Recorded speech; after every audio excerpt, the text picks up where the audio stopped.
আসসালামু আলাইকুম। সম্মানিত প্রিয় ভাই ও বোনেরা, পান বরজে আমি এসেছিলাম। আমার এটি পান ক্ষেত। পান বরজের এই যে পরগুলো এরকম করে হাইলিয়া দুলে আছে, পরগুলো কষা হয়ে যেতে পারে, পরগুলোর অনেক সমস্যা হয়ে যেতে পারে। তাই আপনার হুইলে দিয়ে পরগুলো এরকম করে আপনারা দেখুন, এরকম করে ওয়াশের সাথে বেঁধে দিতে হবে।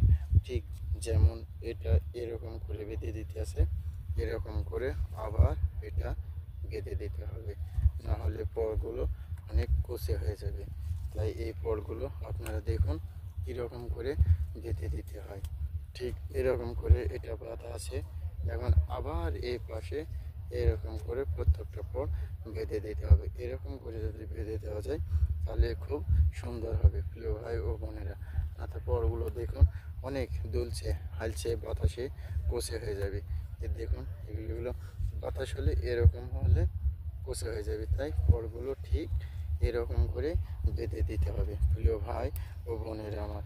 আর এই তো ডেপিগুলো যেগুলো ম্যাটর বলে, এই ম্যাটরগুলো অবশ্যই ভেঙে দিতে হবে। এই ম্যাটরগুলো ভেঙে না দিলে ঠিক হবে না। এরকম করে পরগুলো আপনার বেঁধে দিতে হবে ওয়াশির সাথে প্রিয় ভাই ও বোনেরা আমার। আপনাদের সবাইকে অসংখ্য অসংখ্য ধন্যবাদ। ভালোবাসা দিলে ভালোবাসা মিলে।